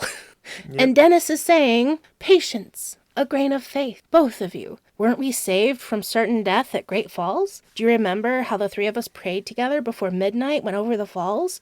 Jossandra wrote there is an unseen spiritual law of good, and we simply have to awaken to it. Let's pray to see the good that's at hand right now. I think that is what Abigail would say to us if she were here. You still think she's coming, don't you? Asked James. I know it with all my heart, said Reverend Dennis. And he's right. She has her sailboat that they had used to cross Angel's Lake. That's why I don't understand if we're above the Great Falls or below, because how would her sailboat have come below the Great Falls without busting up? But if they're above, how would that work? Because they would be coming straight down into the volcano. Prayer. The prayer elevator. Prayer elevate. Prayer elevator. I'll portman that into something. I don't here in a little bit. know. So James is looking around. It no longer looked like the same cratered valley of stone. If only I could see more clearly, he thought. He could make out that the giant stone bridge was completely covered. People, livestock, and town were gone, vanished as if they had never existed. He's using the, the valley was covered in mist, so I don't have to describe to you in detail what the fuck is happening. The screams. Can you imagine how awful that would be? Yeah. But, no, it's No, okay. It's okay they're not because they're not, human. they're not human. It doesn't matter. Mm-hmm. And this part, I know, I keep saying this doesn't make any sense. Yeah. We get to chapter 24. The beginning quote is, "And the waters returned and covered the chariots and the horsemen and all the host of Pharaoh that came into the sea after them." What? Exodus 14:28. Oh, okay, right. It's a new We're still chapter. doing biblical allegory. Right. I forgot. Ominous darkness and rumbling now challenged the growing light. At first James thought the quake had resumed, so loudly did the thunder reverberate through the crater. So we're still down inside the volcano. Okay. He sees the sailboat, it comes up to get them, and it's dragging his little fishing boat through the boiling hot water, which he notices heat damage to the sailing boat later. Rain was falling, and as lightning flashed above the crater remnants, the graceful outline of a white sailboat was seen silently moving ever closer, with Abigail at the helm. It reads like the volcano is sinking Yeah. around them, But they're on a cliff inside, they're on a ledge inside the volcano. Yeah, there should be, like, if the volcano is sinking under the water... They would be sinking too. Yeah. They're It should be like stationary. flooding water in through the top as it sinks not down coming below the up. Right. Okay, confusing. There's nothing to be afraid of, said Abigail in a clear, calm voice. She also doesn't know how volcanoes work. I'm so happy to locate you this quickly. From Blackie's appearance, there was little doubt of your predicament. What appearance? Oh. He began to see Abigail in a new light, with a touch of awe. To say the least, he felt profound respect. He's been looking at her with awe the entire fucking time. He felt profound respect and admiration for her. The storm had nearly dissipated when they boarded the rescue boats. There remained light rainfall and a refreshing breeze. Abigail commented as they found their places. The elements of destructiveness war on each other and themselves. There is nothing to them, nothing to fear. They sailed over the bridge, the bones, the town, buoyed up not only by the boats, but also by feelings of blissful relief and gratitude. We're alive, thought James, as waves of indescribable joy overwhelmed all other thought. He simply basked in feelings of pure joyfulness. Ignore the genocide! Yeah. Water continued to gush into the crater, causing slabs of its walls to crumble inwards, revealing more and more sky. Is that sunlight? Asked Rachel, indicating brighter vistas straight ahead. Abigail smiled and pointed. We're going through there, she said for all to hear. The collapsed cave on the right is deep enough to sail. On the other side of these walls, a brief portage is required to reach the lower basin of Lost Lake. The crossing there presents no problem for us. When we get to that lake's far shore, you'll see the outer boundaries of Josandra's domain. I thought you might welcome the good news. What? Where the fuck are we? That's what I've wanted to... I know, because I thought we went to hell. We went went to over a the primitive world. Yeah. We were in a new world. James established we are in a new world. Right. He basically died and went to hell. I think James is just stupid. I don't think he has object permanence. Like, if he can't see the other place, it's gone. They're totally detached. There's no geographical connection to where they are now to where they were. I don't know, because the book is really descriptive and specific in certain areas, and then so vague when I really need to know what's going on. Right. Oh, said Rachel, look at the crater coming apart. But they were in it. And then they were leaving it. Right. So how did this I huge thought we were sailboat in it come because in? there was a lost cave. What? Yeah. I don't know. It's not fucking Lost Lake if you found it. It's Found Lake. You found Lake. Mm-hmm. Don't look back, said Abigail. All of you, our new work is before us. All that was evil or error is now behind you. The captain, as well as each one of you, need nothing except the healing good the port of Jossandra has prepared for you. It's like Lot's wife, don't look back. Yeah. So maybe it's like, what's not hell but not heaven? Purgatory? I don't know. You know what I think it's like? I think it's like when you go to work all day and you're getting ready to clock out, and just before you're about to leave, your boss comes up and he's like, hey, I got one more thing for you to do. I don't know what the fuck I was just trying to say. It never ends and you hate this. Yeah, yeah, that sounds right. Your eyes are red. You look like you're so tired. And I was torn in between trying to do that or just doing a dick joke, and James obeyed her request with no regret and strained to look ahead through the steam clouds. The sides of a rock canal lay in jagged ruin, but the boats, bound together by a steel chain, glided forward as if impelled by unseen power. Abigail doesn't even have to work the boat. She's manifesting wind, so... There is more to this woman than meets the eye, thought James. It's as if this is all routine, and here 4 people have just been saved from certain death. I mean, is her being something special profound? You've said that every time you've mentioned her. It's profound to him over and over and over, because we need to know how special this woman is. Yeah. We need to believe how special this woman is. He closed his weary eyes and remembered again the tranquil beauty of Angel's Lake. He longed for the comfort it promised. Rachel gives him a basket of fresh oranges. He eats them and is so excited and happy about his future life.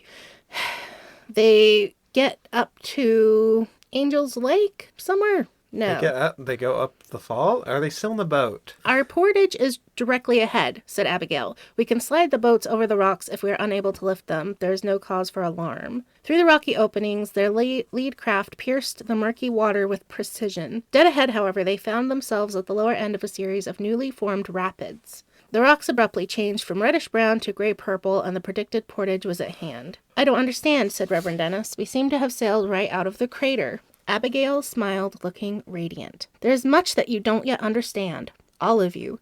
Perhaps when we return to the port of Josandra, you may wish to join our classes. It's never too late to learn more about life. She lowered the sail and prepared them for the portage. She's selling her lessons to them like Scientology. If you want to know about changing a mountain, my boat magic and sinking a volcano, sign up for my classes on Patreon. Yeah. They were now completely clear of the crater. That much was very evident to James. He and Dennis managed to slide the fishing boat, with Oxy in it, upward over numerous rocks, from the improvised canal to Lost Lake. James had no true sense of where they were. Only his growing trust and respect for Abigail made the labor easier, and doubt yielded to hopeful expectancy. They were in good hands. She points across the lake. The far shore is on the westernmost part of our immediate domain. One day all this will be cultivated and green, but for now it's barren, as you can see. Nothing seems to grow here except rocks, said Reverend Dennis. Say, these rocks have been moved, and recently. That's right, said Abigail. It was not our usual method, but we blasted. A bubbling melodic laugh James had not heard before came easily from her. Suddenly he realized the flooding water had not been entirely a chance occurrence. You made the water flow into the crater? Asked James. The quake started our work for us. Let's say an inclination in that direction was revealed to us. We saw the idea develop and then gave it all the help we could. Jaina and Faruka were also here. They have gone back to Angel's Lake. In fact, it was Faruka who salvaged several of Snyder's explosive sticks. Charges placed here and over there completed, but the quakes had already started in Lost Lake's lower basin. See what I mean about the geography? Yeah, it feels like they just did that entire plan in like 10 or 15 minutes, but they were inside of a volcano big enough to house a fucking town. Yeah. Mm-hmm. Like it took them a day to walk to the Flesh Eater village. But unless Abigail was planning this as they were going in, that doesn't make any sense. Mm-hmm, because they weren't even praying while they were walking in. Right. So it would have had to have already been happening before they prayed, so... The time frame does not make any sense. I don't know why I'm trying to interject some sense into this fucking thing. We got to end this. I'm going to fucking We have like 3-4 pages left. We're so close. We're so close. We're so close. Do it! They get on the sailboat to cross the bay, or wherever they are, to go back to Abigail's home. James noticed that the sides of the boat were scorched, but there was no serious damage. He said, "Why didn't Jaina and Faruka stay to help you with your rescue?" They had their own work to accomplish, getting Rusty back safely to Angel's Lake. He couldn't very well navigate on his own. That's not funny. He was. Reverend Dennis was interrupted. I know what you're thinking, she said with a radiant smile. You are wrong. Rusty's not dead? Rusty's not dead. Okay. We find out from Rusty that, let's see. Oh, Sylvia has already learned, the magic, I guess, because when they get back, she says, Abigail says that the right kind of thinking, we can eliminate the frustration of merely wishing for things. Jesse is already running around and knows everything. They get back and they see Rusty. They're having the end of the movie montage of... Reuniting. Yes, yeah. And the big meal, the big picnic meal outside, where everyone gets delicious food and they gather around Rusty and he's not really dead. I want to ask a question so bad, but I'm too fucking burnt. I'm too burnt in my brains. Dennis is really guilty for burying Rusty. He feels awful. Why? He was fucking dead. Rusty wiped an eye and regained his composure. Listen, Reverend Dennis, we all make mistakes. If it makes you feel any better, I would have done the exact same thing you did. I mean, if our positions had been reversed. Okay, hold on, my brain is catching up. So it doesn't matter if you don't pray, is what I'm getting out of this. Again. He died? Because Rusty didn't pray, he died. And then he got brought back by some magic bullshit. Mm-hmm. So it still doesn't matter if you pray, just like in Death Canyon. How did you get free of the rocks? You've at least got to tell me that. Not if he doesn't want to, said Jaina. It's okay, said Rusty. The author didn't want to explain it. Why did you even ask? No, Why would you it is. Hold on. Okay. It's okay, said I'm sorry, Rusty. I'm doing that. I saw you putting the rocks on top of my body, Dennis, but I wasn't in my flesh body. I was higher up, floating within or near a warm, bright light. After you'd gone, I don't know how long it was, I heard Blackie cawing away, and then came these two women, Veruca and Jaina. They got quiet and then spoke directly to me. Before, Reverend Dennis couldn't hear me, so I felt real good when these two could speak to me. Does that make sense? They freed my body from the rocks while I watched from above them, and then somehow I came back into my regular body again. They calmed me down, cleaned me up, gave me fresh water, and got me on my feet. They brought him back to life with their power, belief, prayer. He was actually dead. He left his body. Okay. That's fine, I guess. You just manifest fucking anything, apparently. Mm-hmm. So it's almost And they like have the nothing same matters. powers as Abigail, I Yeah. guess. All right. James does not want to live at the port of Jossandra. He wants to go home to Riverton. And now he gets to go home. He's been very consistent. He has about that this consistently entire said, time. I want to go home. So Abigail gives Rusty... the ruby shoes, and he taps his heels 3 times. He says, I want to go Pretty home. close. I Pretty wanna close. go home." Oxford, Rusty, and James take the sailboat, pulling James's little fishing boat. They sail up the river. They stop at Clearwater and see Turf and Elf, and Elf decides to go with them to try to help find Riverton, because it was actually Elf who gave James the Green Death port drink. Okay. And Elf admits to it now, because Okay, James so is... every time he fucks somebody over, he just like runs away and denies it for a while, and then later fesses up to it. They're leaving. When they're leaving the port of Jossandra, James sees Rachel and Dennis embracing and kissing, and he thinks they might not make a bad couple. And Dennis is like, old. What the fuck? Why did you have to pair Rachel up with anybody? Right. And he's been like smooching her, and they've been like a couple. Yeah, and The last bit of the book. oh, she started talking. So he couldn't fucking stand. God damn it! He's the fucking worst. He's still the worst. He is. God damn it. Yes. They sail up the river. They can't find Riverton. They keep sailing. They can't find Riverton. Good. I hope he dies mad and He's in his fucking little lost. fishing boat, and he's taking on water. So he's bailing out his little boat, and Elf is like, well, you better throw your stuff overboard. Why can't you just pray the water out? You motherfuckers. He can't. He's too far away from the port of Jossandra. The further away you get, the less power prayer has. And I've actually followed that through the book, but I didn't feel like it was worth the 30 God. minutes I would have had That's to spend. so fucking It stupid. actually is true, though. It happens in this book. It's very true. Because Gargal God. is small, far away from Okay, the port so of the Jossandra. closer- The closer they get, the bigger it gets, because the more power your thoughts have. It actually is consistent, and So it's just what- not worth me bothering to So write down. far enough away from the port of Jossandra, what's the point of... Those beliefs. Yeah. Yeah, I don't know. Not much, really. He throws all of his supplies overboard, so it's just him in the boat because they're sinking and he's trying to bail out the boat. Overnight, he falls asleep. He jerks awake and realizes he's not attached to the sailing boat anymore. He's on his own. So he reaches his arms out and he's paddling and he gets to a sandy beach. And Bethany is there waiting for him. He returned home. Yay. Yay. Aren't you excited? He's home. Bethany's happy to see him. Why? She She says, should still be pissed off at him because he's, from her perspective, he's still the asshole from fucking 30 minutes ago. She said, where the devil have you been, Jamie? He replies, I was kidnapped.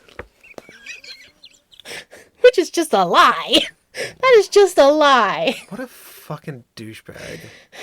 Who would do that, said Bethany. My own stupidity. You were right. I was a darn fool. That's a long story. Blah, blah, blah. And he's like, do you believe me? How long have I been gone? How long do you think he's been gone? Because she's been coming to the beach looking for him. Oh, so it hasn't a month, a He's year? been gone for 6 weeks. It took 6 weeks to go downriver and back. And he has a beard. And he is weathered and tan. And he looks like a different person. Okay, so time passed normally? Which breaks every fucking rule! It breaks all the rules. It breaks the Narnia rule. It breaks the Alice in Wonderland rule. It breaks the dream rule. It breaks everything that says it was all a dream. You and me agreed that this was a dream. Multiple times the book says this is like a dream. Yeah. No, it took 6 real human weeks. Real time. Why? Why? Oh my god! I was so angry reading this. What the fuck? She thought he drowned. She's been coming down to the river every day praying he would come back. His corpse. Yes, but he returns in the exact same way he left, by himself in this little boat. How the fuck does that make any sense? No, it doesn't. You're breaking all the rules of fantasy and dreams, all of them. I feel like that was secondary to the power of prayer. I'm so tired. A single black crow lifted from the willow tree behind them, cawing as it flew above the river. James wondered, can it possibly be Elf headed into the wild bluffs with Blackie in pursuit? He thinks he sees Elf in the distance. Go get him, Blackie, said James. Bethany stared at him and he tried to explain. Elf is supposed to stay and help Oxy build another barge. Blackie, see if you can turn him back. But the crow just circled, cawing, and for a minute James could almost swear he heard Oxford's raucous laugh blend with his mascot's call. A rifle shot rang out, seemingly from nowhere. The crow held position in the morning air, then rolled into a banked dive, headed toward the water. What the fuck? Small pin feathers flew and drifted, and James screamed his incredulous outrage. The bird struggled to stay aloft. Somebody just shot this bird. Okay. Pull up, boy. Blackie. Glide, baby. Glide this way. The crow came sailing in to land on Riverton's shore. James and Bethany raced breathlessly to the place of impact. Blackie, I thought we'd lost you. Look at what some town fool's gone and done to you. Tears coursed down his cheeks as he gently turned the fluttering bird over for a better look. Bethany joined him, carefully examining the crow's injured right wing. I can fix this, Jamie. Do you want to look some more for your friends after breakfast while I patch up this creature? I think the bird will be okay. They kissed again, and she felt wonderful in his arms. I've sure got myself a marvelous gal, said James. You're the best thing that's ever happened to me, with the possible exception of Abigail and the poor of Josandra, he half-joked. I don't know who Abigail is, said Bethany with a radiant smile, but with a big breakfast I'll coax it out of you or your friends when you find them. I have heard of Josandra, though. She wrote that book I've been trying to get you to read. Remember, Jamie? What? Fucking what? James experienced an uncanny feeling, and it must have been the surprised expression on his face, he thought, that sent Bethany into peals of laughter. And somewhere, reverberating in his deeper thought, he also imagined Captain Oxford's high-pitched laugh blending with that of angelic Bethany's. The end. What? What the fuck was that comment about Josandra's book? What the fuck is happening? Because that must mean Josandra exists in Riverton.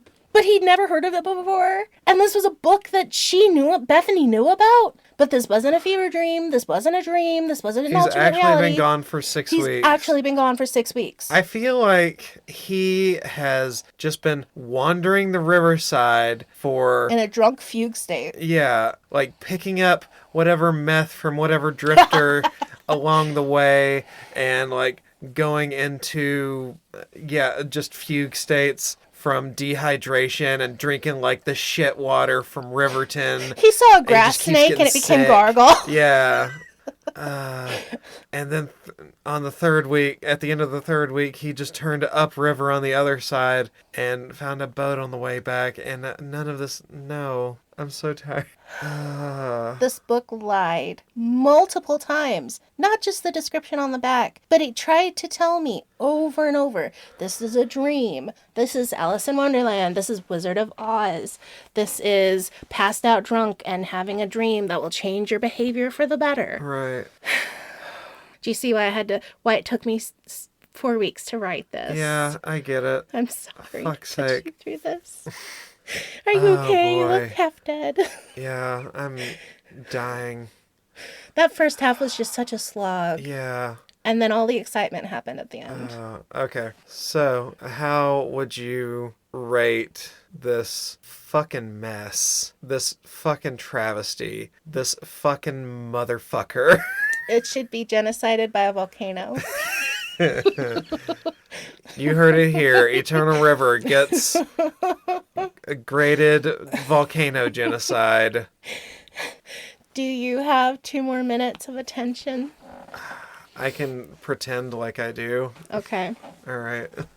I read a synopsis of one of his other novels. Oh, God. Thomas G. Young was a My heart can't handle librarian at a juvenile prison What? for 10 years. His other story follows a young black kid in juvenile prison who takes drugs.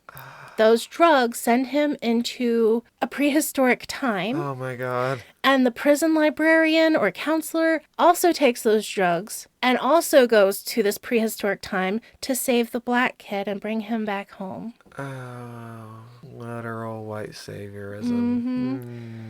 And the actual author worked in a prison and I think just melted his brain. I think he was mentally not well.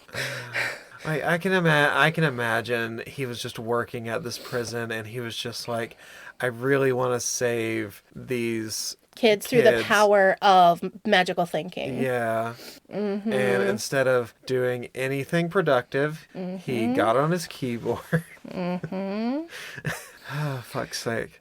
I really hope we can stay away from Christian Science for a good little while. Yeah, I'm hoping to do some William Shatner, some Star Trek, something a little lighter soon, because I cannot handle this level of allegory and research. It was exhausting. I've worked on this for 2 months. Yeah, fuck's sake. Yeah, you're a better man than me. Thank you, everybody. I hope the second half was worth the slog and exhaustion of the first half. I don't. I hope you all suffered as much as I did. Fuck you, listeners. I mean, I had fun because I knew it was coming. Yeah. I'm glad you had a good time. I mean, the first half, I was just so slogging through. My God. And I skipped so many quotes. I skipped so much. But, yep, that was Eternal River by Thomas G. Young. Find us on Patreon, Facebook, TikTok. I will try to post more frequently. I'm very sorry. I'm bad at the social medias. Yeah, and comment and tell us stuff you want us to read. And, yeah, give us some suggestions. Yeah. And please don't suggest any Christian Science books. Yeah, we ask for that filter specifically, please. Oh boy. Thank you, Jay. Thank you, everybody. We will see you next time. Bye, everybody. Bye. Your poor face. I want to burn this motherfucking book. I know.